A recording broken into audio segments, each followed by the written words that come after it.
Good evening. Good evening, everyone. Good evening. Okay. My name is Eric. I'm from the Business Development Department of Riway International. But before we begin, can we give ourselves a very big round of applause? Actually, it's my. I'm assigned in Cebu right now, and it's actually my first time since pandemic to be one of the speakers here in Manila. So, nabay nakasabot pag binisaya dili. Welcome everyone. Yes. Before I continue, I would like to ask first, who are the first timers? First time to attend. Wow. Can we give them a very big round of applause? Because even though today is Thursday, right? Today is Thursday, right? And normally Thursday is a very busy day for people because it's a weekdays, right? Normally people go to work.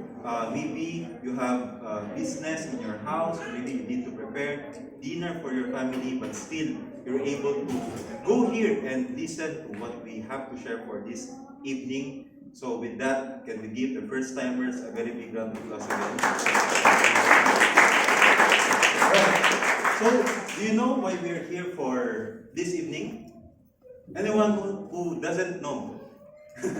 Okay? Because actually the reason why we're here is because we're going to talk about our health. And health is something very important to everyone, isn't it? Yes. So if we rate our health 1 to 10 based on its importance, how important is our health? 1 to 10? 10 times, huh? 11? 12? Yes. 100. Yeah. Because why? Health is very important to us. And even for me, my parents would always remind me to take care of my health, to basically have a healthy lifestyle when I was young. But slowly by slowly, hello? Are you there? Yes. Yeah. Hello. All right. When I was young, my parents would always remind me about my health, how important the health is, that I need to eat vegetables, I need to exercise every day, all those stuff that our parents remind us. But sometimes we tend to forget. Hello? Are you there? Yes. Right? Can we give first ourselves a very big round of applause? So, how did I get reminded about the importance of my health? Is actually because of one story.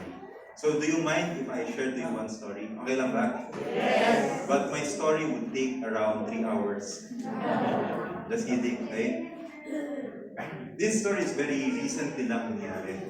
It was a few weeks ago when I experienced a very painful na toothache.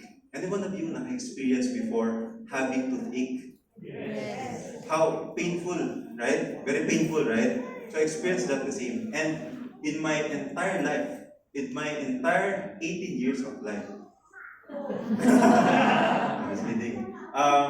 I always, I never experienced that kind of pain. So when I experienced that one, it's something very new to me. So for those who have experienced already toothache, you know that feeling, right? You cannot eat, you cannot smile, you cannot talk. So I experienced the same as well. So that time, together with the business development, we were there. So of course, when all of the business development was there, we eat delicious foods, right? So all the foods that was on the table that night is very delicious foods. But then for me, I cannot eat because of my toothache. But on the first day, I did not mind it. Okay, I did not mind it. Second day, I did not mind. Third day, I did not mind yet. But on the fourth day, when we already flew back to Cebu, I cannot take it anymore. Okay, so the first thing I did was to find a dentist. Right? Find a dentist. So when I went to the dentist in Cebu, of course they did a checkup and then they did the cleaning. And then the dentist saw something, that there's a very small, minor issue with one of my teeth. And so the doctor asked me, what do you want to do with this one, sir? Do you want it na to remove it or ipapasta or hayaan lang natin? So I told the dentist, no, I don't want it na hayaan lang. I want it next week agad that I will be, ipapasa na siya, right? So, and then that time, it was very, very painful already, to the point na I cannot eat. And good thing, after the dental checkup, na okay na siya, right? So why am I sharing to you this story? Because health for us is also the same. You know, before when we feel something in our body, we tend to set it aside. Correct or not? You know, we don't put in so much attention whenever our body is telling us something. But the thing is, when we feel pain in our body, means to say that there is something wrong in our body. Correct or wrong? Yes. Correct? Yes, right? So that's why we're here for tonight. We're here to be reminded about our health, even though we still do not feel any pain in our body.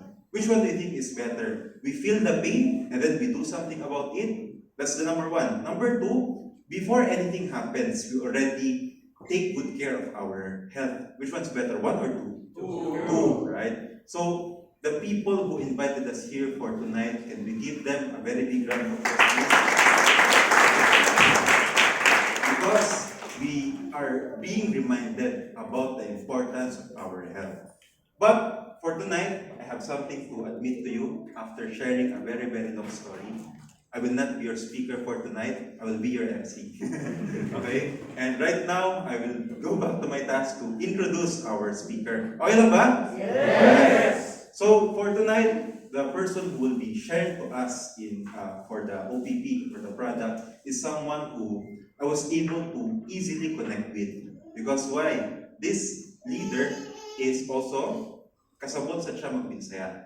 She can also understand, she can also speak Bisaya. So when I met her earlier, we were talking in Bisaya, and then kumaga we became comfortable with each other. And then I found out that this person is not from Manila.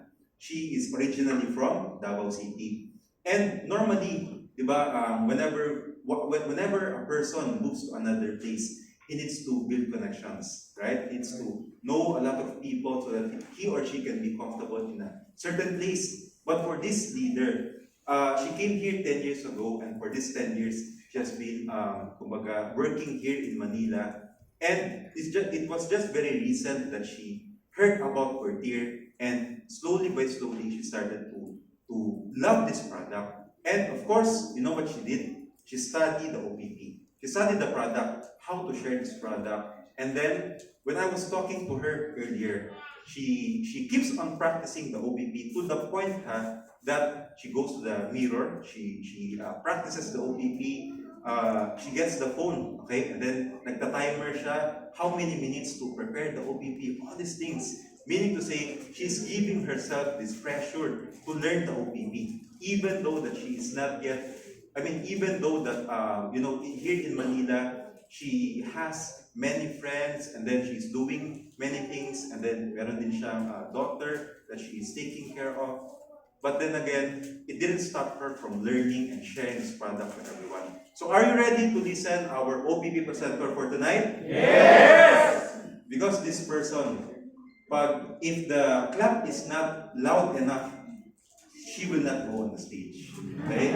So we need to prepare the loudest clap that we have for her to stand up on the stage. Okay lang ba? Yes! So without further ado, ladies and gentlemen, please help welcome our OPP speaker for tonight, Miss Faith de la Cruz.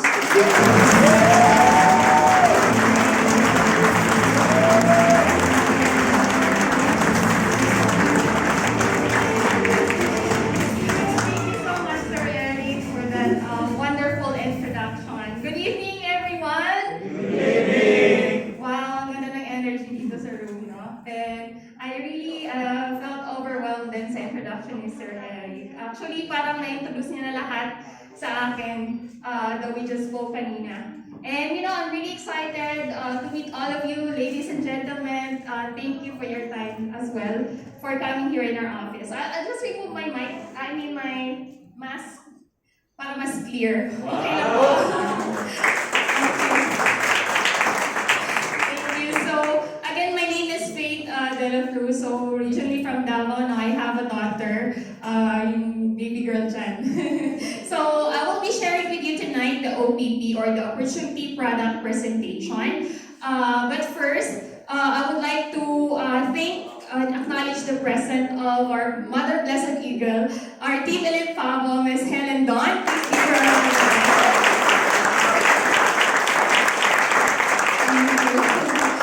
Okay, so I'll start by introducing first who our company is. Who is Reway International? So it is a Singapore-based company which started back in 2008. And since then, up until today, for 14 years of existence, we only have one product. One single product. Why?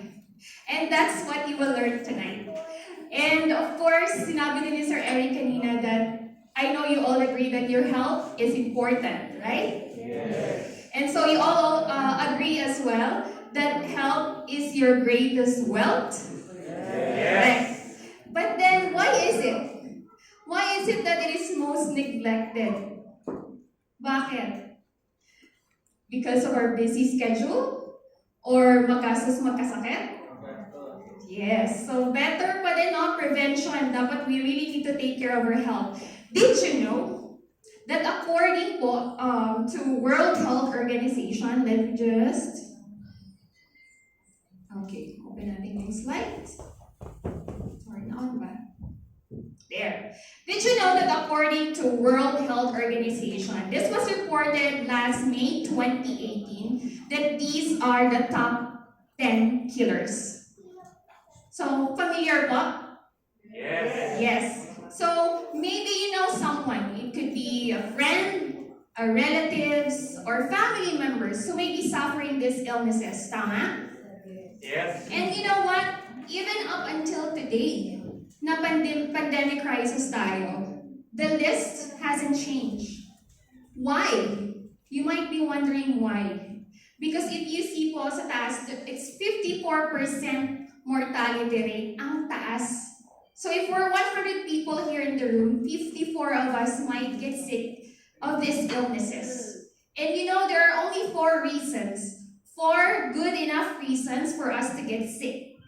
First po is yung aging population. Of course, every day we grow older. Hindi naman tayo pabata. So we grow old each day, and as we grow old, our health deteriorates. And pag nag-deteriorates yung health natin, doon na lumalabas yung mga sakit. Tama? Yes. Okay. Now, the second reason I think everyone is guilty about it is the wrong diet. Wrong diet because we're always busy, diba? So we tend to choose na lang to eat in a fast food restaurants or say instant meals, instant beverages, processed foods. That's why we even have what we call cheat day. So please don't do that one, no? Don't cheat your life. So third one is we have the inevitable stress. So everywhere we go, na-stress po tayo. Tama? It could be at work, very stressful, or probably in our personal relationship. And even pag dumaan lang si Marites, na-stress ka na. Kidding aside lang po, para hindi tayo serious masyado. And the fourth reason is the pollution. Especially if we're living here in Metro Manila, pollution is everywhere. Do you agree? Yes. And you know what? We should be aware as well, not only the environmental pollution, there is also what we call the biological pollution, which comes from free radicals or radiation. Nowadays po, hindi tayo nakakalabas ng bahay na hindi natin bitbit ang cellphone, right? Pag nakalimutan, babalikan pa yan. But did you know that it has radiation and parati nakadikit sa katawan natin? And please avoid it po, no? Even sa pagtulog, katabi natin. It's bad for our health. So definitely, no? These are the reasons that actually reached the bottleneck crisis in today's medical science. Now, you might be wondering, is there a solution for this? Kasi nakakatakot. Definitely, there is a solution, and that's why there's a recent medical science breakthrough, the discovery of stem cell. Familiar po ba kayo what is stem cell? Yes. So as you see the screen, so it's the most basic form of all living things. So a good example for that is our father's sperm, once it fertilizes our mother's egg or ovum, it becomes stem cell. And the rapid duplication of that is called blastosis, which later on develop into more than 300 different organs or cells, stem cells. So as you can see po, we have this intestinal stem cells, the liver stem cells, nerve stem cells, heart stem cell, lung stem cells, and so on. And if you give enough time, after 9 months, a miracle happened, a baby. Human being. Diba? From stem cell to human. So, ganun po siya. And you know, because of this discovery, it paved way, unlimited possibilities of treatment boundaries. Ito yung sinabi ko kanina na bottleneck crisis of today's medical science. Instead po, no, na kung meron tayong malubhang sakit, and even the best doctor ginawa na lahat, there are situations like say if you have cancer po, you go through all the procedure. First, nag-chemotherapy na kayo, nag-radiation, and then surgery. Sorry. But all of that, give up na yung doctor, and the doctor will say, yan na yung time na may bottleneck, may taning na po yung buhay ng isang pasyente. How would you feel if you're that patient that the doctor will say, 3 to 6 months na lang po kayong mabubuhay? How would you feel? You'll be fearful.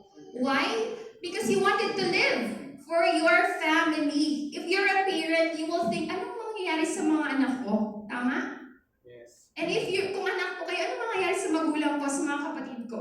You will be fearful. But with this discovery, no, you don't need to go through with that. Because you can just go through with the stem cell therapy instead. Flip the charge lang po.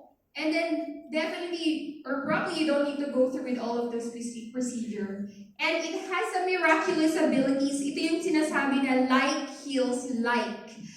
Kung ano po yung kapareha niya, yun din po yung magpapagaling. Since we all came from stem cells, ano po magpapagaling sa atin? Synthetic medicine po ba?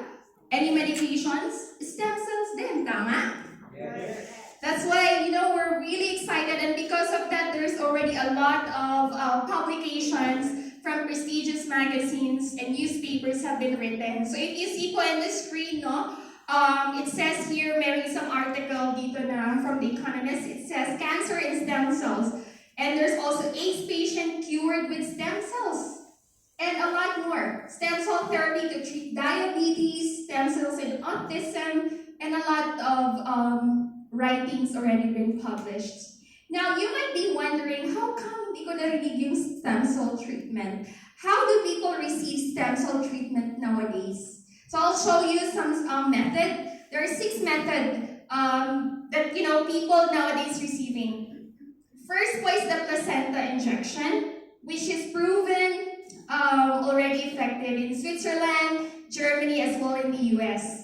Pero with this one po, it's very expensive. It costs millions. Other than that, it's time-consuming because you have to fly to those countries. I've known people here in the Philippines who have gone through with this procedure is Senator Quincy Enrile and former President Joseph Estrada, for sure familiar. But ano po yung common denominator ng dalawa? They are rich and famous. Kaya hindi natin narinig yung procedure na yan. The second is the stem cell transplant. Other than expensive, it's very painful. Why?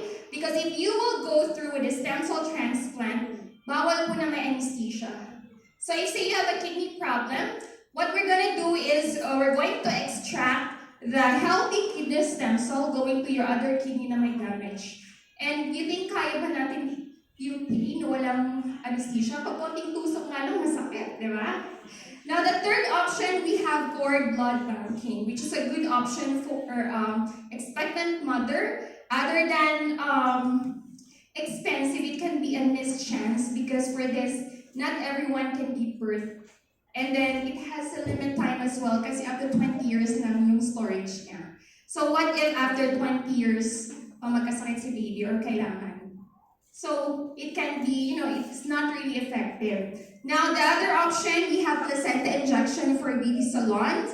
For this one, not all salon beauticians are actually professional enough when it comes to stem cell technology. And you don't even know saan yung source. So it can be risky and, you might get infections as well with this.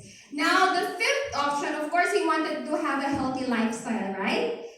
Pero kailangan po consistent tayo dito. 8 hours sleep, kailangan tamang diet, and then exercise, vitamins from A to Z. But for me, ineffective siya kasi busy tayo parate. And the last option is we have the adult stem cell banking. Other than expensive, it might already be too late for us since adult na tayo or baka may mga sakit na tayo na hindi pa natin alam. Because with adult stem cell banking, the younger, the better. Now, you might be wondering, among all of those options, parang wala akong option doon. So, is there any convenient, effective, and affordable way for me to get the stem cell treatment? And definitely, yes, that's why you're here tonight. For you to know that there is actually an oral capsule. I'd like to introduce paano po nangyari yun. How is it possible that we can have a stem cell treatment by an oral capsule? It is made possible because of the oral capsule modern technology. So once we extracted the stem cell, it will go through the freeze-drying technology. This is to make sure that we preserve and maintain bioactive yung stem cell for 3 to 4 years. And then it has a nitrogen-filled technology to prevent oxidation. Because if there's an oxygen, there is bacteria, right? So a good example, if you cut an apple, after a few minutes, ano nangyayari sa apple? It turns into brown. Nag-iba yung kulay because of the bacteria. But because of this technology, so we avoid those bacteria, it prevents oxidation. The next one is the enteric-coated technology, which is a very advanced technology because this actually can withstand the stomach acid. Normally, if we drink medicine or vitamin C, what do you observe sa urine natin? It turns into yellow. Why? Because most of its component natatapon, iniihi lang natin. But because of this technology, tuloy-tuloy siya hanggang sa small intestine. And once it feel the alkaline-rich environment, dun po siya mag-burst. And why it's designed like that? It's very important po na sa small intestine siya ma-absorb for maximum absorption. 80 to 90% absorption rate po siya. And we have the emulsification technology, which pinaliit po yung mga ingredients natin, no? Pinananosize siya in order for our smallest part of our body to absorb it, which is yung mga veins natin that can be found in our nose, eyes, and sa brain natin. And lastly is the biosoftgel technology. Of course, very important na once nag-burst sa intestine natin, kapit agad absorb for maximum absorption. And with all of that technology, ladies and gentlemen, I am proud to present to you the one and only exclusive your dear placenta. Thank you very much. So it is specially sourced from the pollution-free country of New Zealand. So galing po siyang New Zealand. And the #1 health supplement brand already consumed by millions of people. So you might be thinking, bakit dear placenta? Bakit yun ang tawag? Because it comes from the purest of the deer's placenta.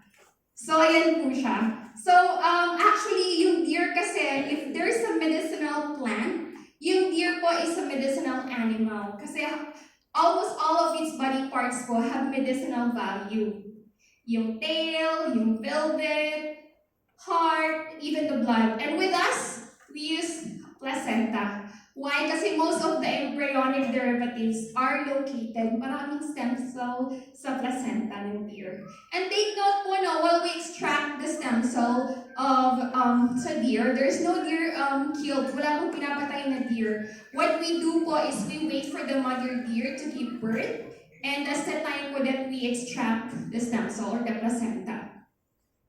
Okay, so why do we need health supplement? So maybe some of you are taking supplements. Of course, for supplementation, since hindi lahat complete na kukuha natin. Prevention, especially now that we still have COVID. Recovery if you're sick. And also lower the 3 highs. Yung mga nag-maintenance na, no? For high sugar, high blood, and high cholesterol. Tama? Now, you know what? With your deer's placenta standard, only one product to fulfill po all your health supplement needs. And there's no product in the world that can actually protect, repair, and regenerate our body. So it's really, really good, no? And with that, since 2008, when we launched the first edition, of course, these are the ingredients. Aside from the deer's placenta, we added avocado oil, we have esqualene, aloe vera, and borage oil. Now, the second edition, we added the marine collagen and primrose oil. And the third edition, we added xanthone. Fourth edition, lycopene. And the fifth edition is the dendrudium, which is the #1 Eastern immortality herb. So hindi po ginseng, no? It actually fights fatigue and also good for health, blood circulation. And of course, since we really wanted to create a perfect or ultimate perfect innovative breakthrough, that is when we launched the 6th edition. So anong meron sa 6th edition? We actually doubled the dosage. From 50 to 100 na deer placenta live cell to 100:1. From 50 to 1 to 100:1. Other than that, we have enhanced marine collagen for 10 times maximum absorption. And we have the apple polyphenol, which extracted from 100 apples in 1 capsule. So di ba sabi, 1 apple a day keeps the doctor away? What if 100 apples in 1 capsule? Ano mangyayari? Hospital away na. So with this one, paano din nagkasya yung 100 apples in 1 capsule? Remember the emulsification technology, pinaliit po. And last is the fucoidan, which was endorsed by Japan Cancer Society. It has an anti-cancer po. And also, it avoids yung growth ng cancer, no? Or death of cancer siya. You can actually look for this fucoidan. And with that, lastly is we have the Nocliclavim. It's a medical computer-aided drug design. And because of this, no, it has a nanobiotechnology-based molecular which has a specific targeting approach. Kaya it close to 10 million research trials na po yung nagawa natin with the product. So if you're going to ask, is it really effective or proven? Check nyo po, close to 10 million trials na po siya. And with that, ladies and gentlemen, ABC po, ito po yung ingredients natin. Sa taas po, yan po yung to boost your immune system. And ito naman po for reverse aging. When you say reverse aging, no, hindi po yung pampaganda lang. Side effect na po yung pampaganda. Actually, we're making sure po, no, na yung katawan po natin itself is healthy. You have healthy stem cells. And with that, this is the only way to achieve an all-rounded health supplement for reverse aging process. Alright, now you might be asking, Faith, is it safe? Ang ganda ng mga sinabi, more information na binigay mo. Definitely po. When it comes to certification, we already have the International Free Sale Certificate. It means po anywhere in the world, pwede mong dalhin si PURTIER placenta, you can sell it anywhere in the world. We also have New Zealand Good Manufacturing Practice certifications for both research plant and main facility. And New Zealand Food Safety Certification. It means po kasi PURTIER is a food, not a medicine. And if it's a food, anyone can take it, right? Yes. And with that, you don't need prescription or kailangan pa ba ng paalam na pwede si PURTIER. And we have the Singapore General Hospital Safety Test certification, another safety certification. But did you know, if you're looking for best doctor or hospital, Singapore General Hospital po is top 3 best hospital in the world. So talagang ang taas ng standard for us to get the certification. Singapore HSA safety certifications like FDA equivalent here in the Philippines. And we have the International Halal certification. Of course, for our Muslim brothers and sisters. And definitely FDA approved po tayo here in the Philippines. So, that actually ends my presentation for tonight. And you know what? Hearing this information, how good the product is, consider yourself actually blessed. Kasi you hear this information now. Hindi bukas, hindi sa susunod na araw kung kailan naghahanap na tayo ng solution for our health or maybe loved ones that is looking for solution. So you should actually thank the person who invited you here, whatever the reason or whoever the reason bakit kayo nandito. Thank that person. Can we say po that we are blessed tonight? Yes.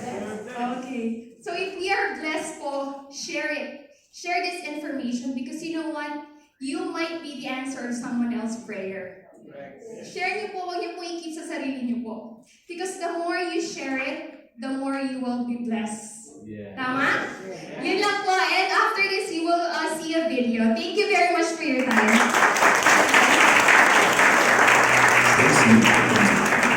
Let's